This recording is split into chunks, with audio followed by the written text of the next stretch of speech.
Then I remember at the beginning, I also tried training with high caloric intake, but low carb intake. And it was absolutely a no-go. While I see now after a year that I can do that. For example, at the beginning, I had also removed fruit, which I don't think is a good idea. But of course, it's something that includes carbs. So at that point, at the beginning, I really wanted to see, can I just push fat oxidation as much as possible? I did that. Logistically and practically, it's work. I think you need to be really highly motivated to do it.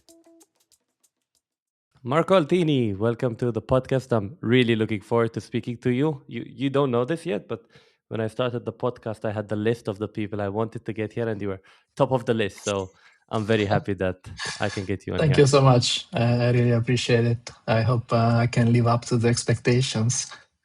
No, absolutely, absolutely. I've been reading your writings on Substack. Of course, like with most, it started with the HRV side, on the HRV side, and probably a lot of people know you for that. But actually, what I wanted to start with is a bit on your background, because like when I look at these people who write a lot on sports science, you would assume that they came primarily from a sports science background. But I think in your case, you're more from the engineering side, right? Yeah, that's correct. So I started that way. I studied engineering back in Italy at this point 20 years ago. Time flies. And then I moved to the Netherlands. And then there I got a PhD also, I would say, in engineering, but more associated to the software side of things, let's say. So estimating cardiorespiratory fitness or energy expenditure from physiological data collected on the body. So there, I think, is where this aspect of measuring something from the human body and then trying to figure out, useful things for a person to know became a theme, I would say, that followed the remaining of the work that I did. But back in Italy, I had studied just computer science engineering, and something that maybe I didn't find, particularly interesting at that time until I had this opportunity, to go abroad and play with sensors that could capture things from the body. And it was the early days of what we now call wearables, but it was really fascinating to me. And that's how I also got into heart rate variability and built the app. And from there, maybe I slowly got closer to the world of sports science, right? So that's something that came because I was building a technology that was used mostly by athletes, which was, the HRV for training app to capture heart rate variability using the phone and all the things that we will not discuss today as we talk about metabolic flexibility the most. But still, that's how it started. And then I wanted to understand better all of these aspects linked to human physiology. That was not my background. And so I went back to university years later. So first I moved to the States. I worked there for a few years, and then I moved back to Europe and I went to university again. And I studied also eventually sports science, which was more recently. And then I would say that's a bit the journey from an academic point of view. So yeah, it took a long route to get to sports science, but eventually, that was my interest and what is my main interest these days, more than the technology. That is something that we use maybe to achieve a goal, but the development of technology was very central for me, let's say the previous decade, and it's a bit less now. Yeah. Right. I was speaking. So my first podcast was with Scott Johnston, and in the conversation after the podcast, he was also telling me that his background is actually in engineering, and he came into the sports side later.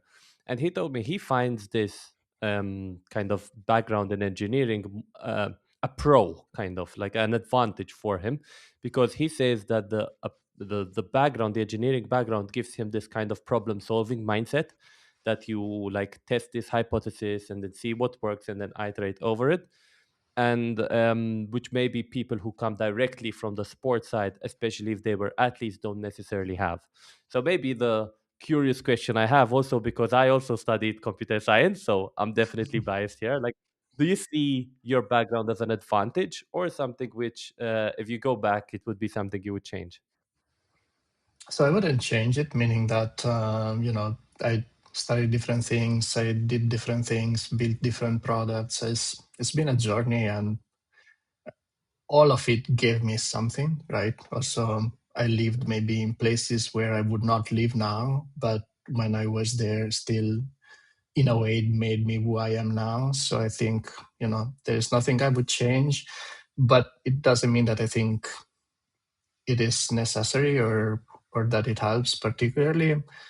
Certainly now that I coach people, when I have to go through their data or process their data, it's an advantage because it's easy for me. Anyone else can learn, but for me it's very easy because I did it for so many years. So some things help, but maybe if I'd studied something else or psychology, I don't know, that would be also an advantage in working with athletes and on the communication side of things. And so I think what helps maybe is really trying to do many things and, having Right. that kind of hands-on experience or very deep knowledge also on some things that are not necessarily what you're doing now. I think that is helpful because you see the world a bit differently. You put a different perspective on things, which is a bit different than having done only one thing the whole time. So maybe that I think I can appreciate it. Also, the way I'm influenced by others sometimes is not necessarily people that work in my field, but you learn from different perspectives, and I think that might be helpful. So yeah, I don't know. Also, these days with AI tools and all of that, it's also my I think 3 years ago I had a big advantage in using processing data and things like that. Now I think I have a tiny advantage because I can maybe use certain tools slightly better, understand a bit better if they make a mistake because the tools are not perfect. But now it's much easier to do that, to have something do that work for you in a way that maybe before was a bit unique because you had to code everything and so on. So Yeah. yeah, it's a useful skill that is not so useful anymore, maybe. Yeah, but as you said, at least the journey of learning was actually the True. skill which you can take with you. So yeah, as you said previously, kind of your background and what a lot of people know you for is the HRV side. But as you said, today we're not going to talk about any of that, but rather about this year-long journey that you've had, kind of over 2025 and maybe a bit before that, on metabolic flexibility. So first question, very simple: what is metabolic flexibility? So metabolic flexibility, I would say, is when our metabolism can respond in the best way to the demands of the task we put it through, which means that, for example, if we want to run for 20 hours, we would need to use fat as fuel and spare glycogen and rely on resources that are almost unlimited, again, fat.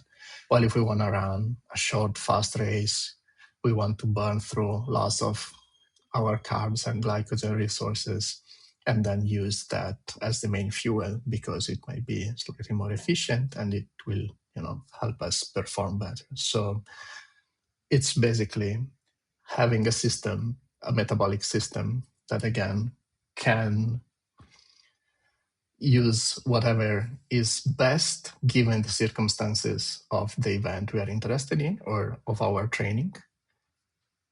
And I would stop it there for now and wait for your next question. Yeah, so a lot of people, or I'm sure some listeners are currently already hearing, oh, he's talking about fat oxidation and carbs, but everybody has been telling me I need to eat as many carbs as possible, and that's like the way forward. So, what is not metabolic flexibility? So, maybe I can also give another question. Is metabolic flexibility low carb? Is it keto? Is it paleo? Is it fasting? What is it not? So metabolic flexibility typically is achieved by periodizing your diet, which means that you do not exclude any macros or types of foods. It's more about when you use them. So these days, as you say, we are in the hype of high carb intake. And as such, unless you say that you should have a lot of carbs, you are easily labeled as someone that is promoting something low carb. It's just the way it is these days. But it's not really what periodization is about. It's really about fueling for the work required, which means if you're going out for many hours, you require more fuel and as such more carbs and a higher rate per hour. And the same if you're going out for a hard session, again, in those cases, we need more carbs, and then you will fuel with more carbs. But in certain situations in which you might go for an easy run or you might rest, you might have fewer carbs. And that would make it so that basically you do not go in a state like it would be a keto diet, in which, sure, you will improve your fat oxidation, probably much more than you would ever improve it with any other diet.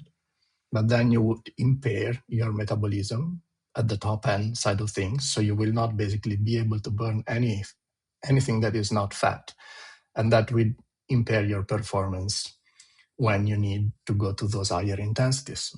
So the nature of metabolic flexibility is that by periodizing your diet, you want to get basically to the best of both worlds, because you want to improve your fat oxidation at low intensity or moderate intensity. But then you do not want to compromise your basically top end and the part that you would fuel more with carbs. So again, to do that, typically you can periodize your diet. But I will add that this is not necessarily the way to get there. It is a way to get there for people that do not get there just through training, for example, or whose genetics do not help particularly also in that regard, meaning that, for example, for me personally, if I eat a high carb diet all the time, it doesn't matter how much I train. I can train 20 hours per week and still my fat oxidation will be low, and then that will impair my performance in certain types of events that we can discuss later. And again, so it is not a low carb diet, it's not a keto diet. And actually, the nature of periodization, again, it means that you want to fuel for the work required. And so if you train very high volume, and some days still you will have longer days or harder days, and on those days you might have more carbs, and the other days you might have fewer carbs, but still a moderate amount. It's not that you need to go, on very low amounts on those days necessarily, right? For me personally, again, it helps to do that a few days per week, maybe 2 days per week, a bit lower. But then again, it's not that everybody needs to do that. I think there is also why it matters to test and to really understand what's your metabolism doing at different intensities, so that you know if it is worth to do certain changes, dietary changes that are also hard to implement sometimes or to get used to. And then you don't want to do that if you don't need to do that. Right. Yeah, and I was doing some research in preparation for this podcast, and I stumbled across the position paper, kind of the position stand from the International Society of Sports Nutrition on nutritional considerations for single stage ultramarathons, training and racing. And in the recommendations, they actually say that, and I will read verbatim: athletes should plan and implement their nutrition strategy with sufficient time to permit adaptation that enhance fat oxidative capacity. That's like one of the points. Then they continue with the evidence overwhelmingly supports the inclusion of moderate to high carb diet, but they also state it's 70% of 60% of energy intake, so not 100%. What they also say, and this is maybe a bit of the nuance which you were also alluding to, is that limiting carbohydrate intake before selected low intensity sessions and or moderate daily carbohydrate intake may enhance mitochondrial function and fat oxidative capacity. Nevertheless, this approach may compromise performance during high intensity efforts. So, for me, actually, what you just described aligns perfectly with the position statement. So, it seems in this world of high carb, 120 grams, 170 grams, in some cases, you read like a fringe opinion, but it is actually reasonably, very reasonable. How do you marry these two ideas? Like, how did we get there? First of all, I'm glad I didn't know about this statement in the position paper, and I was like, let's see what comes up, and now I have to defend my opinion. But instead, it was a perfect match, so I'm glad to hear Perfect. that. Yeah. So I think there's two aspects to answer your questions. Two aspects that get a bit confused these days. One is the diet your dietary choices as you train towards an event. So I think that is a bit also what you just read. So we might manipulate carb intake. So we have overall up, let's say, medium to high carb diet, because as an endurance athlete, still you need a lot of calories, and all of that makes sense. But then you might again manipulate a bit macronutrient distribution on certain occasions before certain workouts and things like that. I will add that that does not mean to train fasted, because that's also another misconception. So, you can have lots of calories for breakfast. It's just fewer carbs. So, if you have eggs and avocado and cheese and things like that and nuts, you can easily have 1,000 calories, and then there is still very little carbs. And you would have that before an easy run to manipulate again your metabolism that way.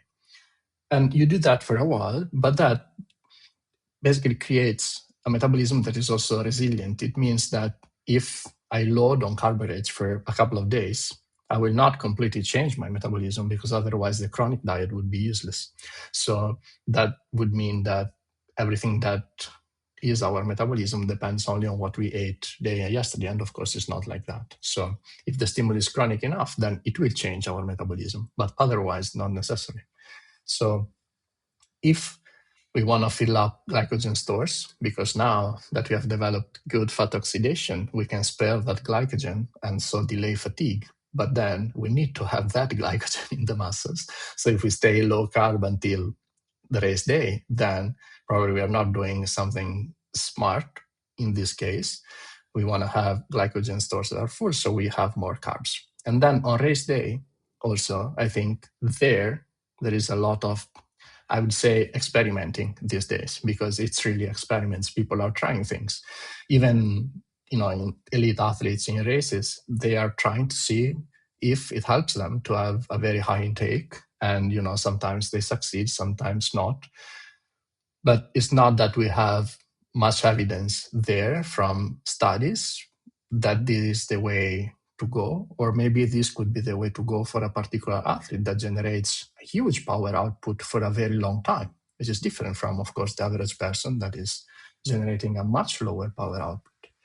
So during the event, you might still maximize carb intake, let's say maximize, even though it's not really what I think we should be doing, but that's what we are seeing.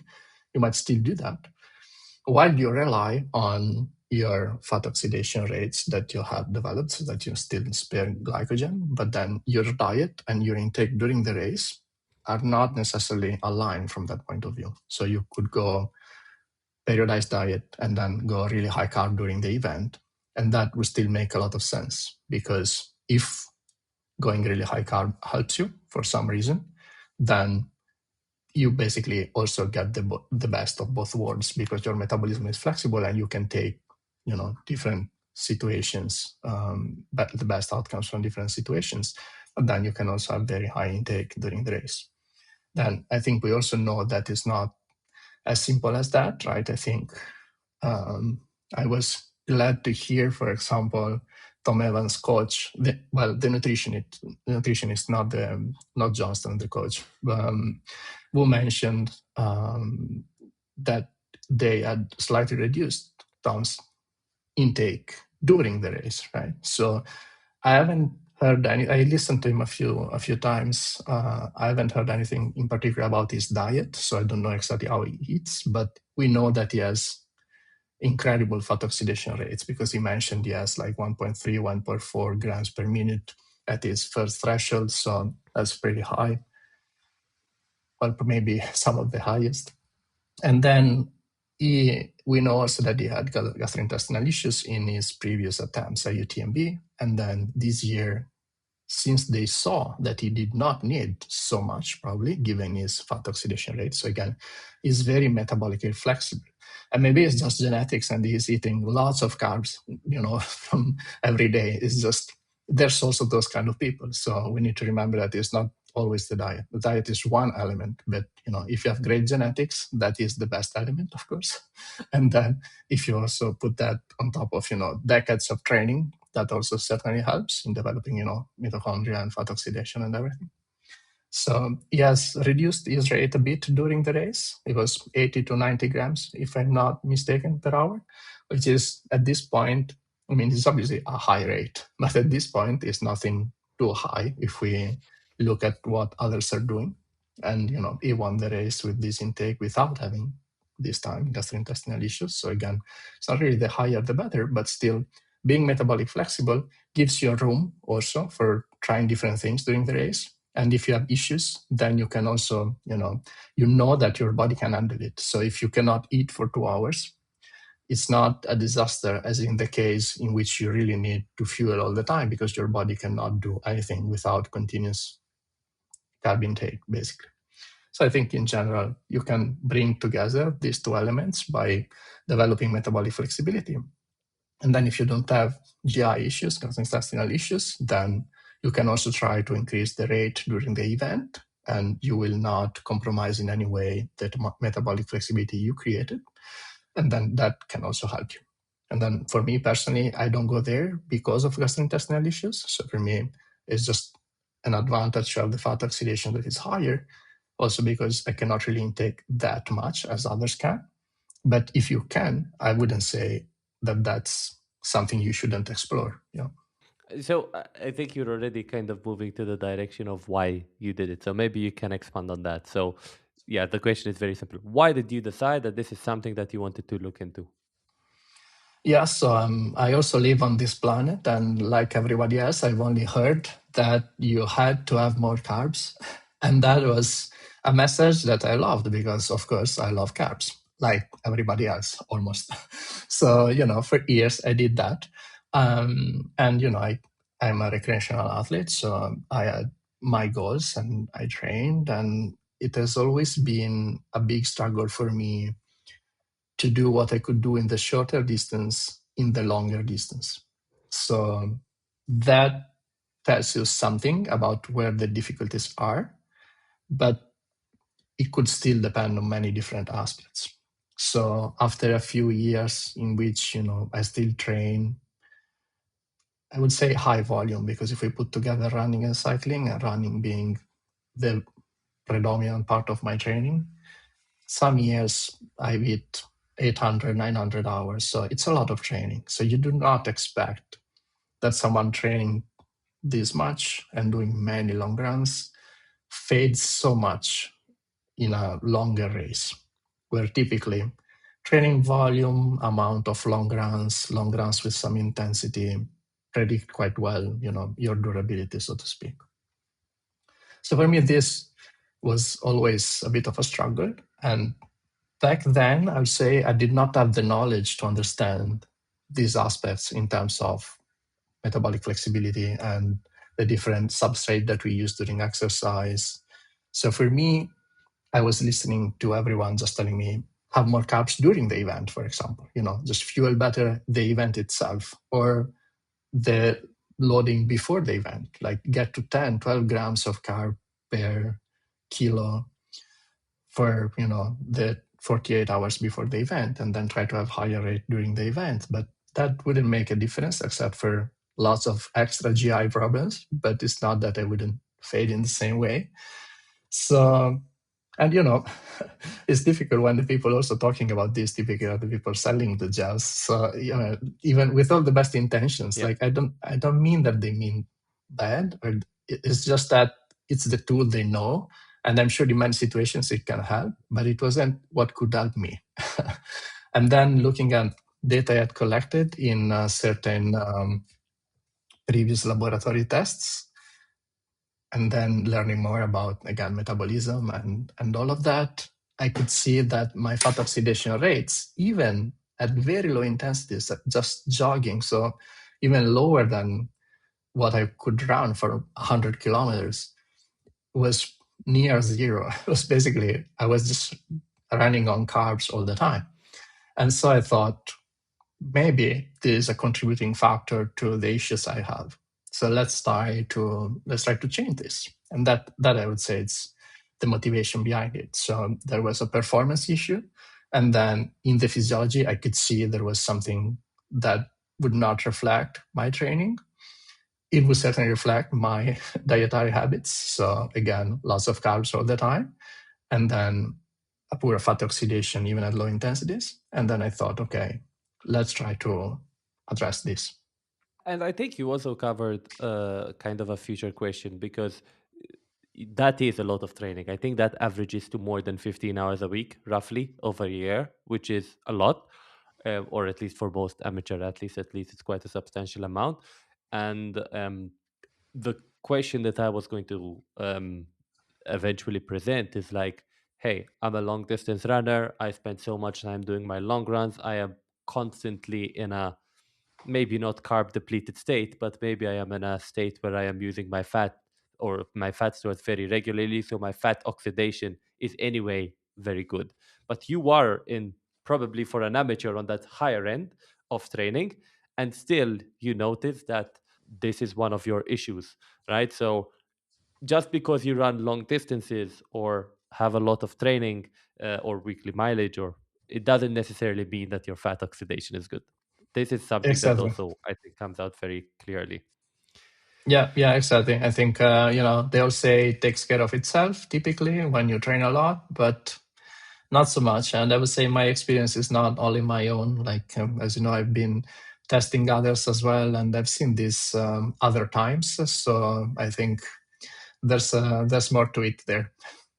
And I will come back on this testing because I want to talk about the Brisigella lab. It's a very cool facility, but we'll get back to it. So, okay, you do your tests and you decide, okay, I have this weakness with my metabolism. I want to focus on or do this change. What is maybe the first week to 3 months look like? So, how does your diet change? Weight, sleep, whatever. I have some stuff which we can go through maybe. Yeah. Yeah. So I would say that you can approach it in many different ways. At the beginning, I was very strict, let's say. So what it looked like the first month or two is not what it looks like now. And this because at the beginning I did not have the metabolic card and the lab, so I had to pay for testing and I had to schedule it before and after. Well, actually, before I had done it already quite some time before, but then I had to test after this experiment. So I had scheduled a test in which I wanted to give myself the best chance possible to see changes. Because I thought, okay, if I do this, then let's put everything I have into this and then see if it works. Because if it doesn't, then I park it and this is something I don't touch anymore. I go back to what I was doing before, right? So I wanted to just see, okay, if I put a lot of effort, can I see a meaningful change? And then in that case, later, I can try to do things maybe in a more sustainable way. So at the beginning, I did lots of days very, very low carb. I mean, almost keto level, meaning that maybe keto would be less than 50 grams per day. So maybe a day or two per week, I was lower than that, and quite a few days maybe lower than 100. And then typically I would do maybe one long run and one hard workout per week. So in those days, the previous day, I would have maybe a high carb dinner, and then I would have a high carb breakfast on the day of the workout. So that's a bit, I'd say, the main changes I had at the very beginning. And again, it's for me it's a bit odd to be in those situations in which you're basically in the dark about what is happening because you cannot measure it, right? So yeah, I mean, you have to trust a bit the process there for sure, and at least at a certain point you can measure it. It's not that you will never know, right? Because that will be crazy. But then so I went very strict for this period, and then I went back to the lab, and I was expecting maybe to see some changes at the lower intensities. And then I was actually quite pleased to see that the change was very sustained up to basically marathon pace. I was still burning 0.8 grams per minute, which is a very good amount, I would say. Is what I would consider now very good fat oxidation rates, especially for moderate intensities. So I think it had worked really well. And then from there, I started basically fine tuning a bit and normalizing the diet a bit.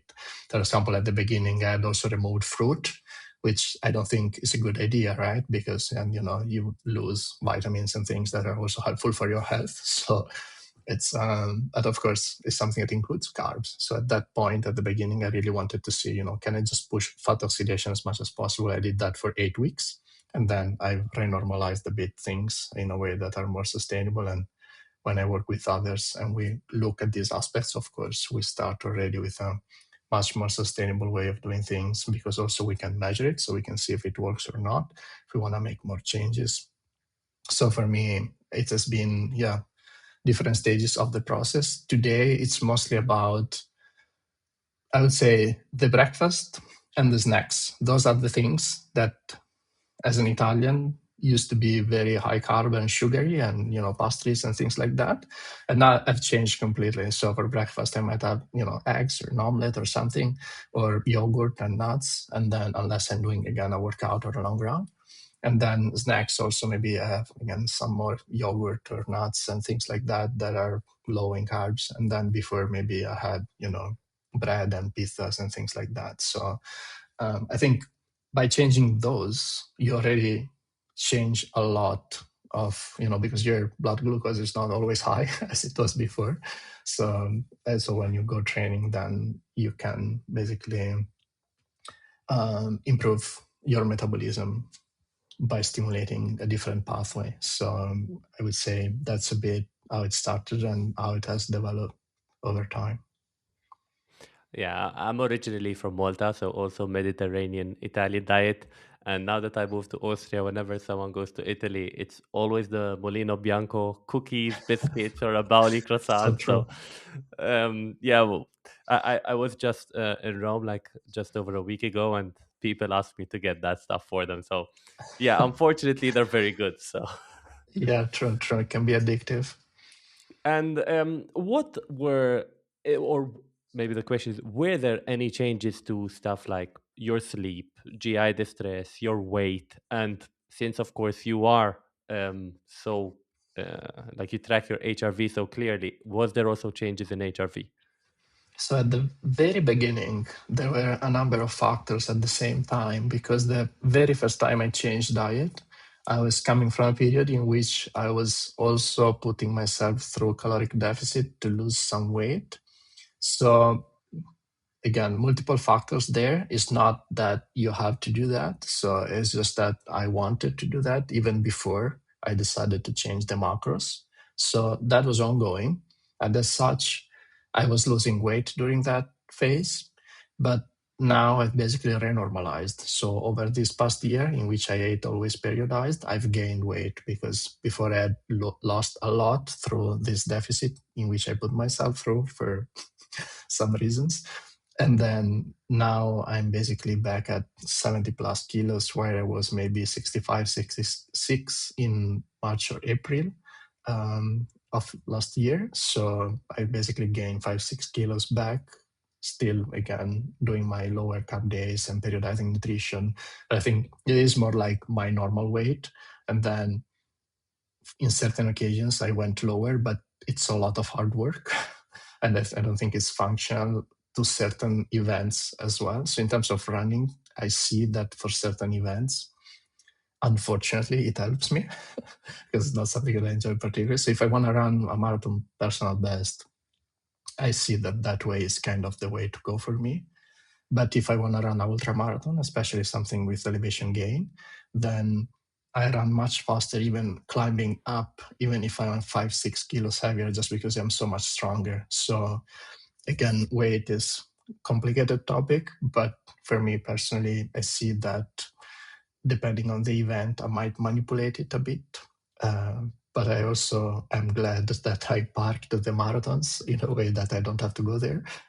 And then I can just focus on being strong for the event I do. I obviously enjoy this way of living much more than the other way of living.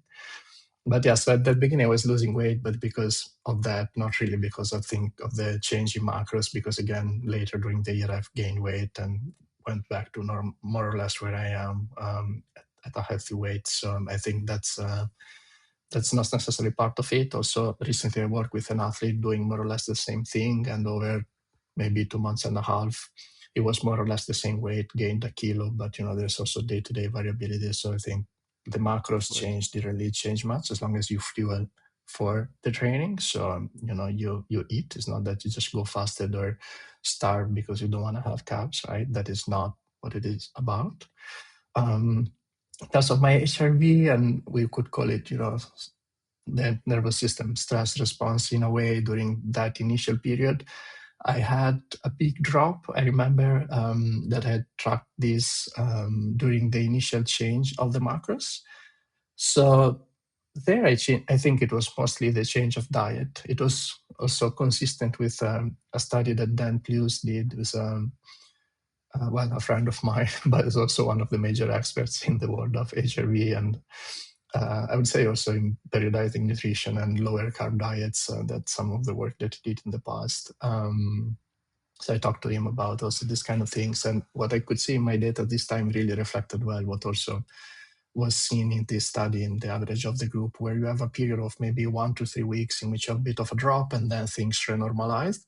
And I had that as well. And when I only lose weight, typically I don't have that, the opposite, because when you only lose weight, you're in a caloric deficit, and then basically your heart rate reduces. It's a bit of a, I think, energy conservation mode metabolically, right? It's because it's what you can see in general also for people that fast for long and things like that. Heart rate reduces, and as such, HRV tends to increase. While the change in macro triggered some different response, in which also HRV went pretty down and then renormalized later. Then from that moment on, I think things have been more or less the same, pretty normal. It's very difficult to, year to year, so many things Yeah, change in a person's life than to say that there was a change due to that. Also, because at the end of the week, the, everything is in there, right? The high carb yeah, days, the lower carb days. It's not really that something is missing. It's really just playing with it. I see it a lot like training, like you apply different stimulus, right? There's the intensity, there is the easy days. Not that every day you do the same. So to me, the diet now is really absolutely. just well matched to the demand of the training. Did you maybe ever feel weak or fatigued during workouts, outside of workouts, maybe in that initial period, maybe, or? Yeah, so it's a bit confused by the caloric deficit. So for sure, I Exactly. was fatigued because I was sort of starving myself. So but it was already a bit later because I had already done several weeks of caloric deficit. So the bigger fatigue from that initial deficit, I think, was gone. And then the change in macros probably created some more because just my body was not used not to have basically glucose available all the time. So I think it makes sense that maybe you feel a bit off or fatigued. Then I remember at the beginning, I also tried training with again high caloric intake but low carb intake, also for some longer sessions or for some harder sessions. And it was absolutely a no-go for me at that time. Like I just could not do it. I was feeling really slow and sluggish, and it was really difficult. While I see now after a year that I can do that. It's not that Right. I do it often or I want to do it, but on some occasion it happens. Maybe I decide Okay. later that I want to do a session and I already had breakfast and I had an omelette and I see that I can do it, or I can go long also, very long on a low carb breakfast. So I think the body obviously adapts. But the first month, absolutely not. So those days, like I had to fuel them with more carbs. Otherwise, I was just unable to carry the task. Right. So it's this resilience kind of that you talked about in the introduction. I have one question. Did you ever drink olive oil during a workout like Killian Jornet does? No, I didn't. I didn't try that. Okay. Maybe something if someone was who's listening wants to try, maybe they can try. Another question I had, what are the downsides or disadvantages? Because okay, here you talked about, it makes you more resilient. If you have maybe you didn't have the optimal breakfast, you could still do your workouts successfully, and like it seems like it's all thumbs up, good to go, assuming you need it, which we'll get to eventually. But in your case, what are the downsides that you saw from this approach, kind of? Well, I think logistically and practically, it's work. So I think you need to be really highly motivated to do it for some reason. Like for me, I'm intrinsically highly motivated. Like I always say I don't have much athletic talent or any talent, even in terms of the work I've done. I just applied myself a lot. It's not that it was particularly special, but then maybe that's the luck I had to just be motivated without making any effort to be motivated. Like I see a lot of people struggle with that, and it has always came so easy. So for me, it came easy also to do this, but I realized it's obviously I can see that it requires a lot of planning. Every time you basically every meal you are thinking a lot more about what you're eating and why all the time. And of course, at a certain point, you have a routine and it becomes easier. But still, even now that is not as strict, still, if I was not so motivated because of the running events of the ultramarathons, where I think I can do better thanks to this, I mean, it would be very easy to let it go. It would be easy because it's so much work not to let it go sometimes. So I think it can remain practically complex. I think also I read recently your article where you compared base training approaches from Johnston, Coop, and others.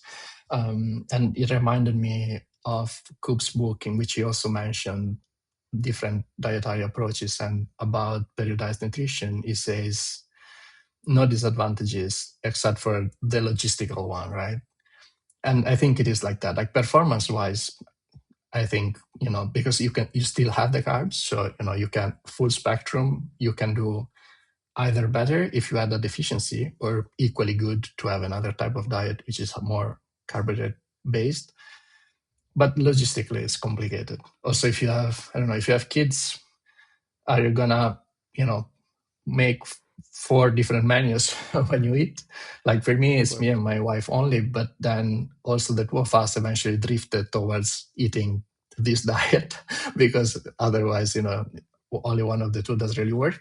So also the trainings, often we say, okay, we schedule it more or less together. Like she's coached by a coach and I coach myself. So my training gets a bit adapted by when she Interesting. has intensity, I do intensity. So the previous day, maybe we have pizza together. Like these kind of elements, it's silly, but it's also true. You have to a bit plan the logistics of it. If otherwise it becomes otherwise it becomes difficult to maintain basically the metabolic flexibility for some of us, right? Again, not everybody does this. It was really eye-opening also for me to have an athlete recently at the lab who tested fat oxidation rates that were basically Tom Evans levels, and just very high carb diet every day. So again, good genetics, many years of training, the combination of the two, you can have high fat oxidation rates even without bothering about your diet.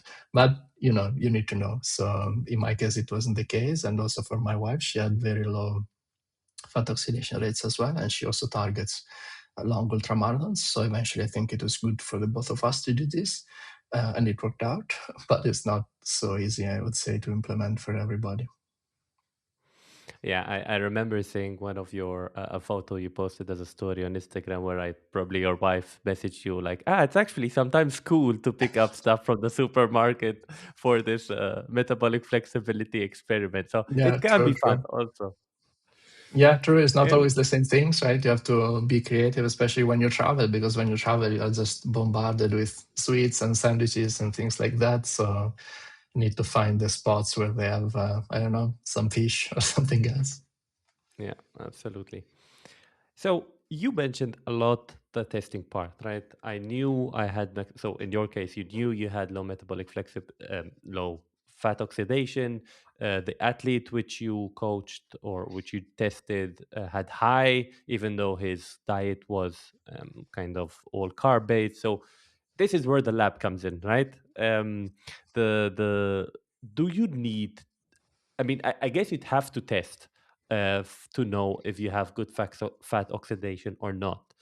So, like, is that a barrier? Is that too high of a benchmark for someone to determine if they should do this? Like, this is the first thing. Like, when I read your articles, I'm like, I don't know. My diet is mainly carb based.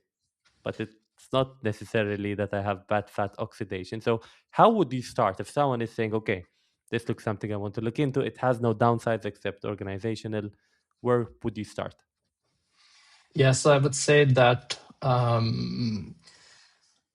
if we keep as our ultimate goal performance, so we talk about an athlete that has certain goals and wants to get better, whatever is their level, I think the history of training and performance can point us a bit into that direction if that's needed or not. So even if you cannot test right away, like if you're a person that, has not struggled to go from the half marathon to the full marathon, and then from the full marathon to the ultra marathons, also performance is in line, times are in line with what you would expect, then I would say it is unlikely that there is a problem. So, it's not that we have to test. We can try to get an insight from performance data. If training volumes are a bit low and the distance is difficult to perform, then it could also be many different factors, right? Because if we are not training much, it is also normal that maybe the very long distance we cannot keep up the pace or things like that. If you are in situations where you have decent training volumes for the distances that you target, and maybe you had, again, a bit of a gap between what you could do on the short distance and the long distance, could be an indication that there is something there. Um, in that case, I would test. Yeah, I think testing is helps, again, because it's a bit of a ask also to an athlete to do something like this. So I think you want to be sure.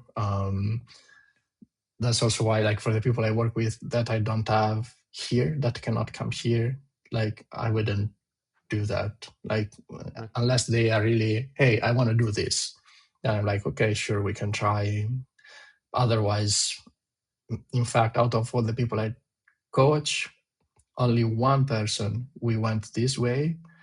And with most others, I actually had to insist on the opposite side of the thing. So to have more carbs. This is to say that, because people make very simplistic associations.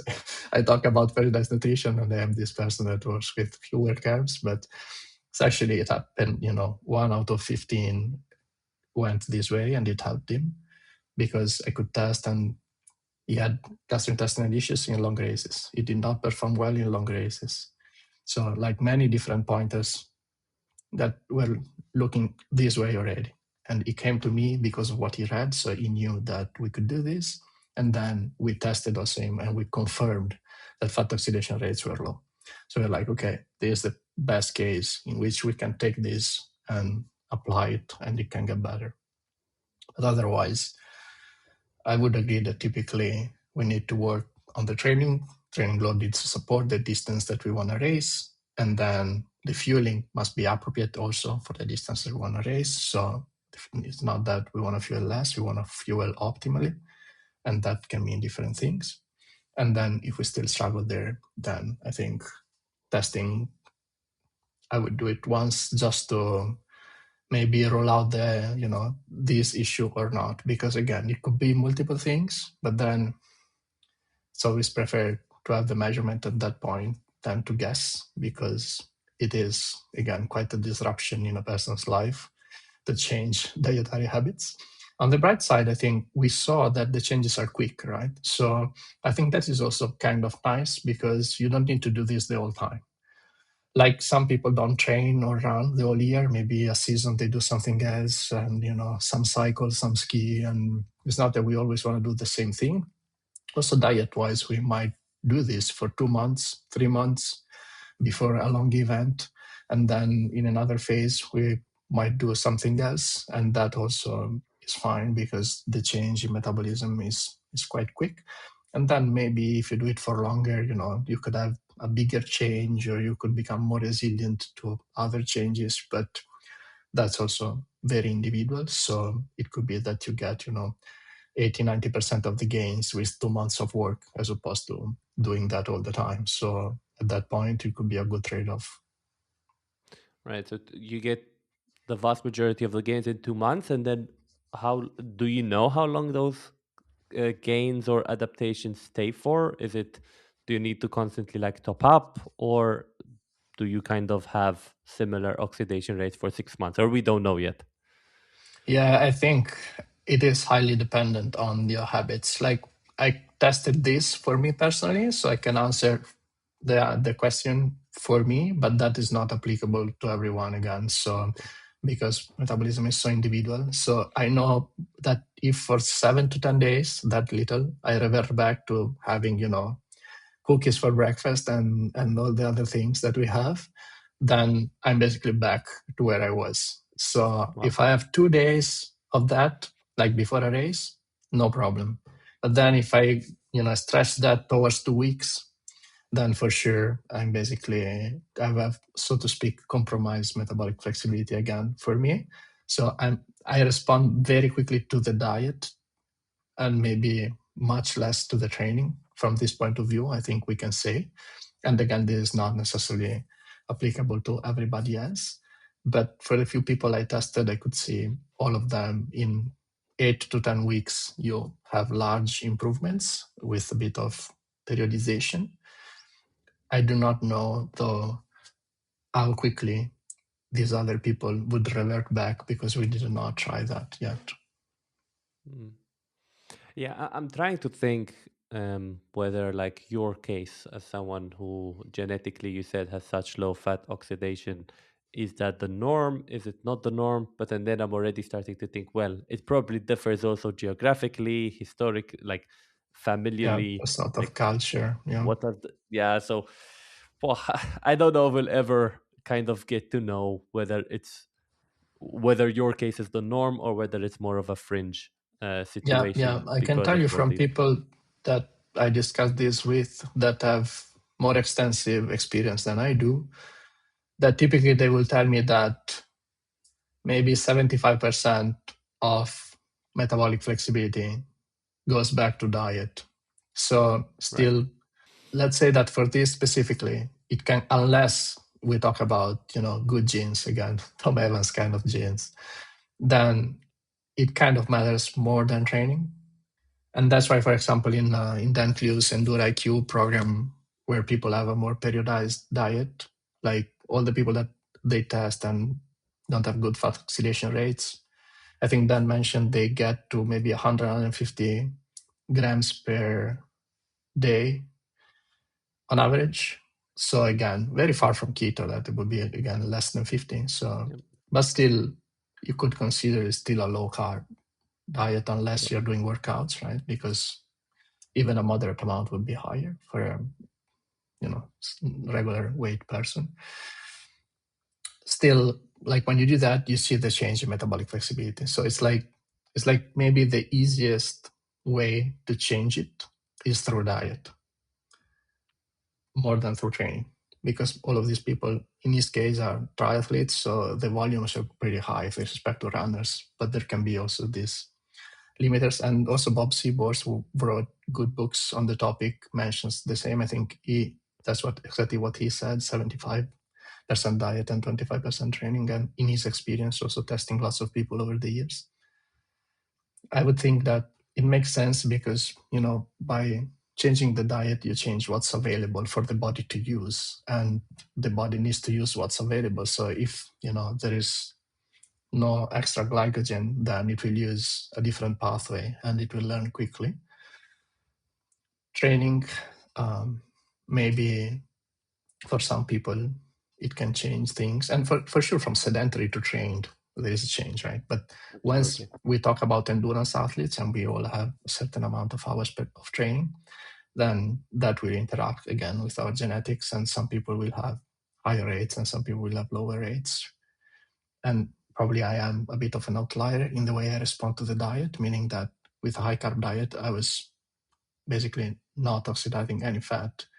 And now I oxidize a gram per minute, which is already an outlier on the other end. So, like, it's quite crazy how much you can go basically from one end to the other of the bell curve, right? So, in a normal distribution of the people, fat oxidation rates. So, clearly, there's a big response there, and it's not necessarily the same. For example, my wife went from zero point 0.2 to zero point 0.6. So Mm. hard training load is maybe half of mine. So there is also that factor. Um, much fewer long runs and things like that that stimulate fat oxidation. So maybe, but still, there's been a large change, but less marked. So each of us will have a slightly different response. But yeah, I think still it's, if you learn that you have a low fat oxidation rate, that's it. This a way in which I think you can be quite certain that you can move it. Okay, interesting. So let's take me, the hypothetical me, right? Again, I eat carbs for breakfast, lunch, and dinner. As I said, also mostly Mediterranean diet. And I say, okay, I want to try this. How would you suggest that I start changing things in a way that I don't go too far? Yeah. With, let's assume I have consumer grade electronics, so maybe I can count calories and do whatever calorie tracking, but not, I don't have the like access to a lab. And what Yeah. are maybe the things where you would say, oh, if that happens, you're going maybe a bit too far there? Yeah. So for sure, I would make sure that we do not create a caloric deficit, especially if this is a phase in which you're also training, fairly good volumes or intensity, or you're building towards an event. So I would say, we make sure that if we reduce the carbs, we increase, protein and fat accordingly so that you match the same calories. Then I would ask you maybe to log everything that you eat for like a week. But again, without going crazy, so without weighting things, just, you have something, you write it down. So, I had some vegetables and chicken. I don't need to know it was 120 grams of this and 120 grams of that, right? So we want to really have a big overview of what is going into your body, and then see where can we make some small changes that can help us in terms of metabolic flexibility and also are very sustainable for you. And typically, for someone that even eats moderate high carbs but has put some thought behind their diet, because again, maybe you're an athlete and then still you want to, or you're just concerned about, you're a health conscious person and things like that, so you want to, still you already eat healthy, it's just higher carb, but then probably your lunch there's already lots of vegetables, and then in your dinner probably there's also vegetables and some protein, which could be meat or fish or some other option, vegetarian option or whatever you like eating. And then there might be some meals where maybe they're very high carb. It could be the breakfast, or it could be maybe some time for lunch you have just pasta, for example. This would be typical in Italy. So maybe we start with to target those. So the days in which we have an easy training or we are resting, we change the breakfast. Again, we have some yogurts and some nuts and some peanut butter and some things like that. And then, or we have some eggs and some avocado. And so we change the breakfast that way. And for the lunch, we don't remove the carbs, but we reduce it. So if you're having just a plate of pasta, then maybe we try to have instead some vegetables and some protein, again, some fish or something, and then some rice, or, still your pasta, but instead of a whole bowl of pasta, you have, 20-30% of that, because you're getting the calories from the rest. So we distribute the macros a bit differently on some meals that are otherwise very heavy on the carbs. And then for the easy days, we could replace again the breakfast and the snacks, which are where we tend to have, at least in certain cultures like my own and maybe also your own, very, very carb heavy, but also very poor of other macros, and maybe also, very sugary and things like that. So I would start with some of these changes, a few days per week, and then you still have your long runs, your hard training. So maybe 2-3 days per week, the diet doesn't change much at all, because you still fuel more high carb for those occasions. So we start with this way. And I have a feeling that 2-3 days done well, 3-4 tops, make a huge difference, because again, I think we have a tendency of always thinking that more is better, like with the carbs. Definitely. But it's just I guess it's human nature. But sometimes, just small changes here and there, if we are consistent and do it well, I think they can lead to big changes. Because these days, again, I'm not so strict. Yes, the breakfasts are not high carbs, but during the day, I can have more carbs. Maybe I can have more bread here and there. And, still my fat oxidation rate remains really, really high unless I change completely the macros for several days. So, like, the body is resilient, but you have also to give the right stimulus sometimes. So, if you're always having the carbs, then it's unlikely that the diet will impact positively fat oxidation rates. Are there any warning signs that you'd look out for people who think if a person goes too far? Yeah. So, maybe energy levels for sure, like, we need to feel like we have the energies that we need during the day. I think, I mean, at the same time, like the first 2-3 weeks, it's gonna be a bit of a struggle. I don't mean energy wise even. It's just a change. So, you know, you might just crave things that you're not having because it's what you were having the whole time. So, like, there are different elements that might make you feel like it's worse than it actually is. And I think that is normal. So, to a certain extent, a change requires adapting to that change. When I started running, it was definitely not something I liked, right? And then, now it's the most beautiful thing for me.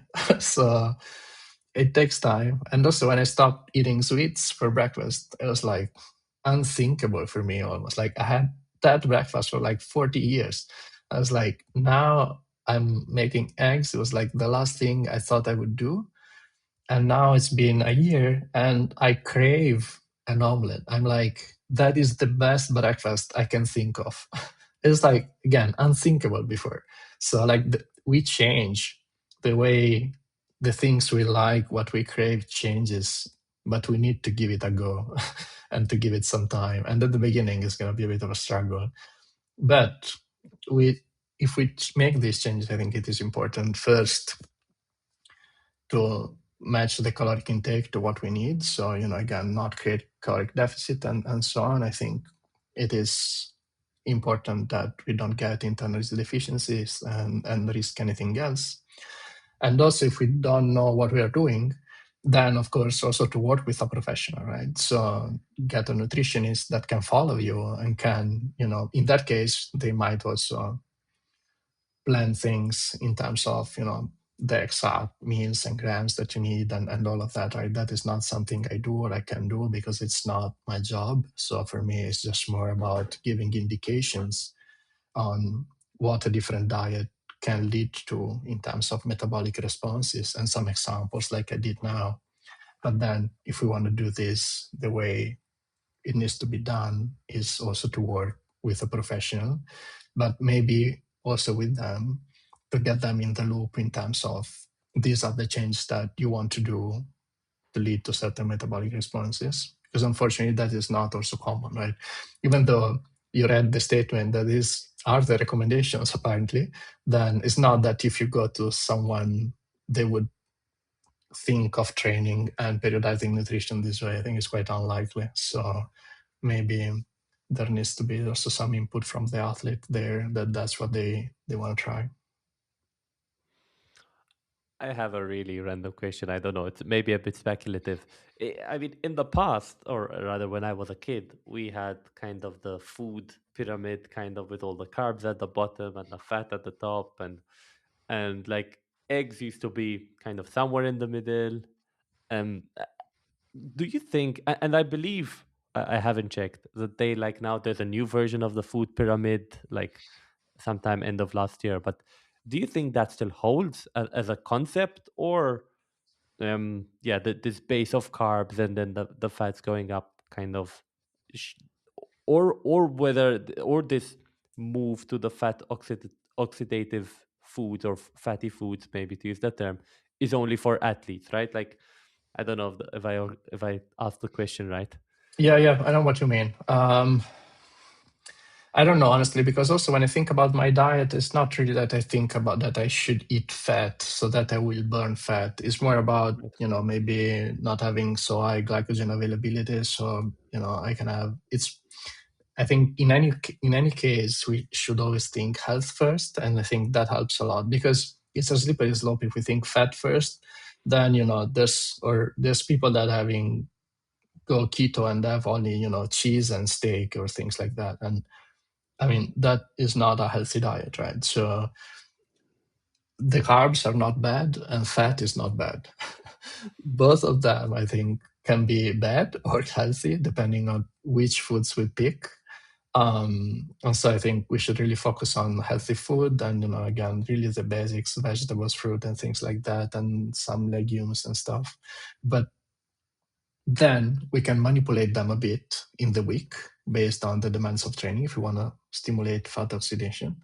And typically also I think, yeah, in the food pyramid, maybe you have grains at the bottom, but is that what we eat? Because if people were eating like that, I don't think we would have, diabetes and obesity epidemics basically everywhere in the Western world because we overeat and we eat lots of ultra processed food that I don't think, again, it's not carbs the problem. The problem is just the way we should say it is that we are eating crap basically. So Yeah.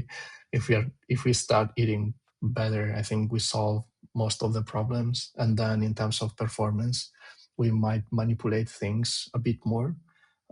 But even if I wasn't interested in performance, I don't think cookies would be a good breakfast for, if I want to think about my health 20 years from now. Right? It's just, yes, it's what we have here. Most people, pastries and stuff like that. If you go to a cafe, I cannot eat anything now because basically they have only, pastries and stuff like that and sandwiches and so on. And so I do not think that is what we should be eating, but that's what we have available in most places these days. So maybe when we focus a bit on our diet as athletes, there's the positive side effect that we start to make a bit better choices or think a bit more about what we're eating also from a health point of view.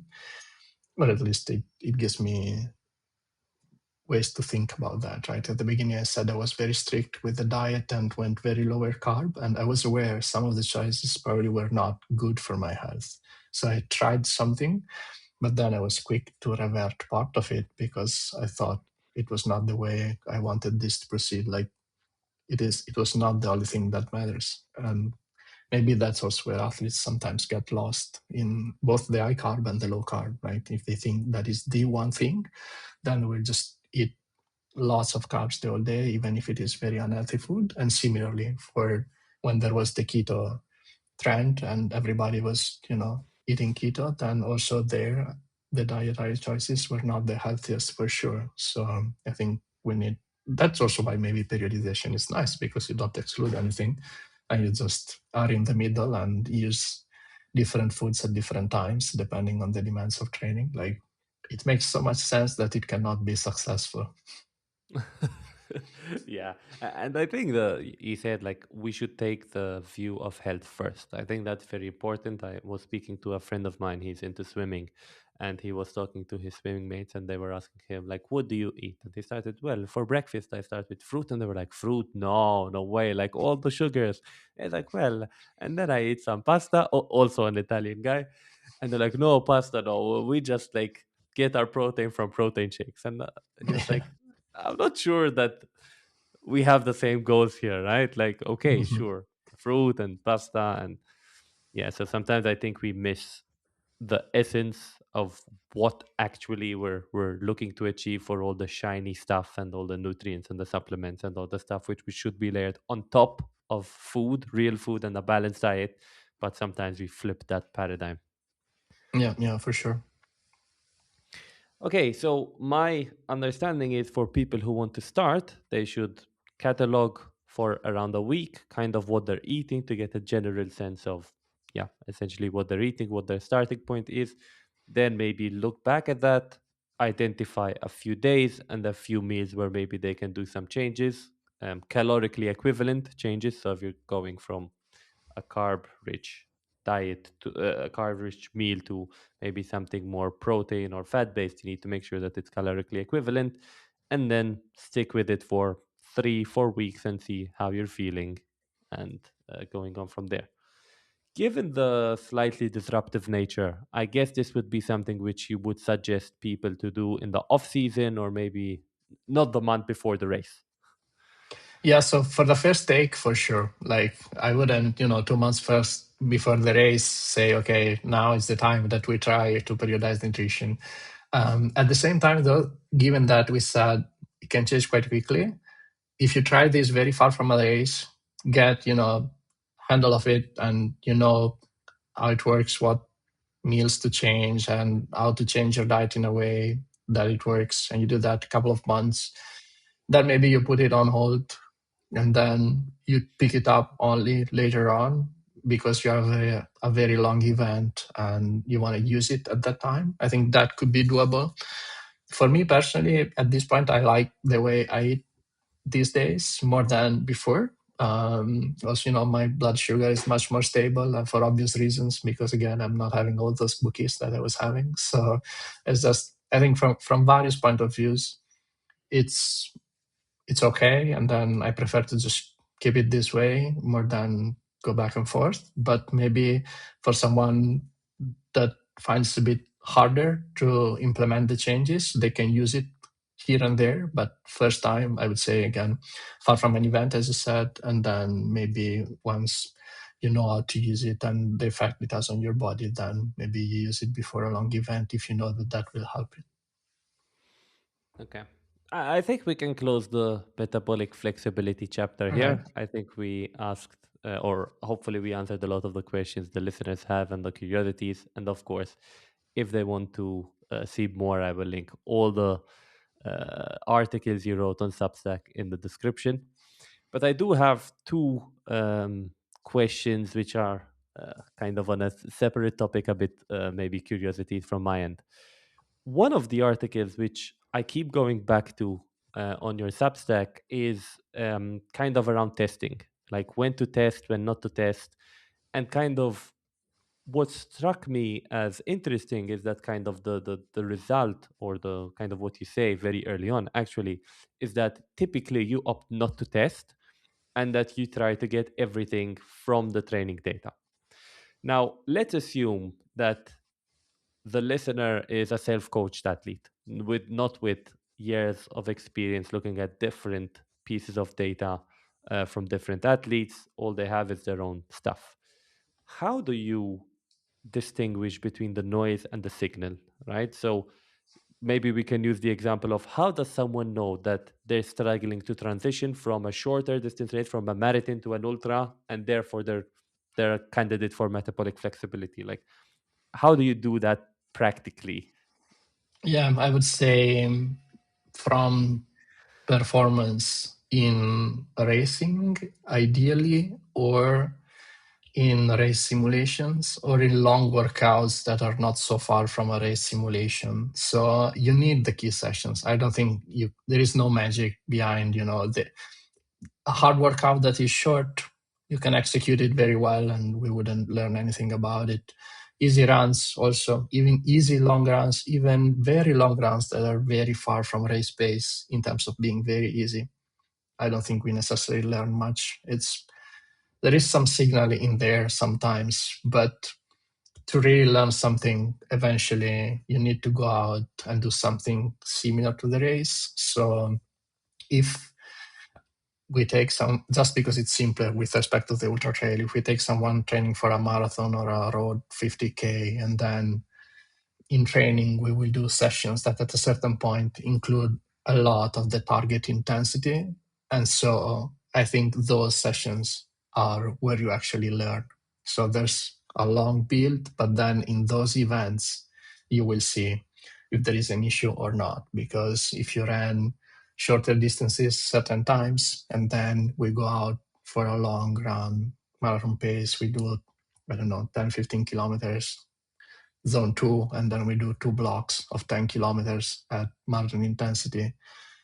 those kind of sessions are long, are very demanding, and you hit the intensity you want to hit for so long, and you're depleting everything, because at that point you start to be out there for more than 30K. And so in those contexts, if there isn't, and also you take care of fueling those sessions well, right? So before and during.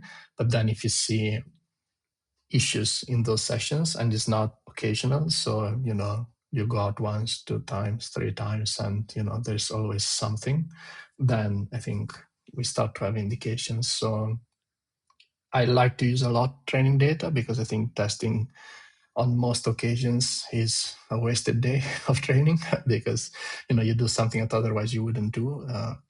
And then on some occasions, if you want to look at something very specific like metabolism, then okay, that is the way. But there is a lot of testing, for example, just to assess performance or performance improvements, or your second threshold, what we could call the threshold intensity, the hour that you can hold for the intensity you can hold for an hour, like those kind of things.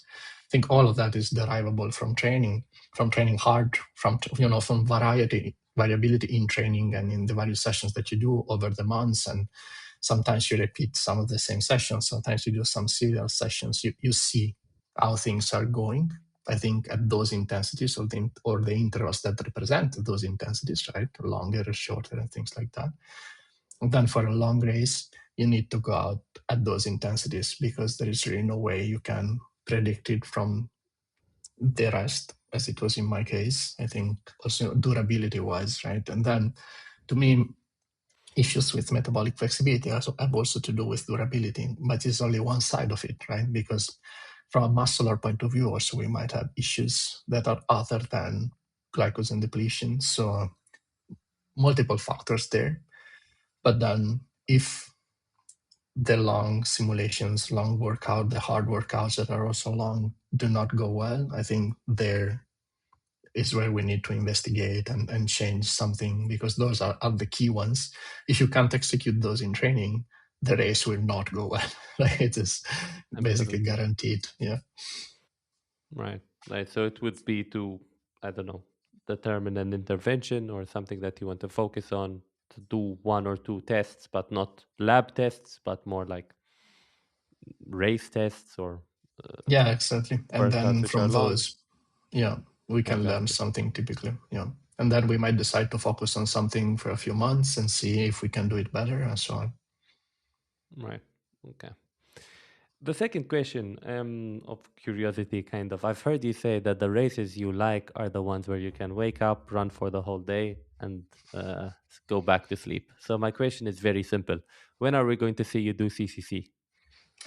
I'm not sure I can do it in that time. So probably for now it's gonna be road races. Otherwise, it's gonna be a shorter distance. Okay, all right. I don't know. I just have this idea that I think you'd be. It could be fun. Let me put it that way. Let's say that I moved recently more to the trails, because there are some aspects of the race that I really enjoy. I think you live the moment more in terms of your perceived effort. It's, I also love a good road race by all means, and eating the same split every kilometer, there's still something to it. But at the same time, also, going a bit deep on a climb and then recovering on a descent, like the trail, I think has some elements that I really enjoy. And also the weather side of things. I think road running can get pretty depressing. Like when you train for a year for a marathon and it's really hot or really shitty weather, it's like basically your day is ruined, regardless of how well you train, because it doesn't matter if it's hot for everyone, right? You have to hit that split. Yeah. While I have a feeling like on the trail, the time is somewhat irrelevant and you're really racing the conditions of the race. And there are elements that I really enjoy, so I've been doing it more. But at the same time, I think I'm very far from CCC. Is there a possibility we see you at Comrades?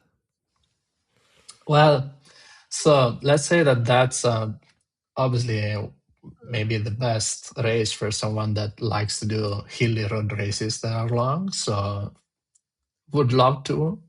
At the same time, recently I changed a bit lifestyle. Like I haven't been on a plane in a while, and I race here where I am, or when I'm back in Amsterdam, drive up and then I race locally. So again, nothing against doing it differently. It's just me now is more like this. So, I enjoy racing locally where I am, and I kind of stopped traveling to events. And it doesn't mean I will not do it again in the future. It's just not what I'm thinking at right now. And as such, going all the way to South Africa, I don't think it's going to happen soon. But, again, never say never. You live on the course of El Passatore, right? Or very That is close? right. That Exactly. is right. That's also one of the biggest long ultra road races, right? So Yeah, you're I lucky think you have. it's not many that are point to point and have a long history. And here we do a pretty poor job at marketing it, but it is a beautiful event. So for now, that's what I'm focused on. Okay. Right. Well, the place you live is definitely really nice. I see the photos on Instagram, so I think everybody should go and Feel free follow. to visit. We can also test your fat oxidation at the lab. It's quite close to Bologna, right, where you live. I was That's right right. there, like That's right. Yeah. about a week ago. Yeah, because I did my a trip to Rome by train, so I passed essentially Yeah, through there. nice. So Next time you can maybe also I take a might get back detour. to you. Yeah, exactly, exactly. So, final words, Marco. Where can people find you? I know you have a book coming out, so maybe people would be interested in that sometime in 26. Yeah, That is can true. you That is find? true. So it is not about metabolic flexibility. Don't worry. It's about heart rate variability, which maybe is my true expertise. But that's, I'm really glad we finally got that out. It's four of us who have been working for many, many years on these different aspects of heart rate variability, from training to psychology and all that is in between. So it will be out, I think, sometime late spring. And then otherwise, I think to find me the easiest these days is Substack. I write there. I like to write long form, so I think that's the best place. And then, if anyone has questions, you can write me a comment there, and typically I get back to everyone.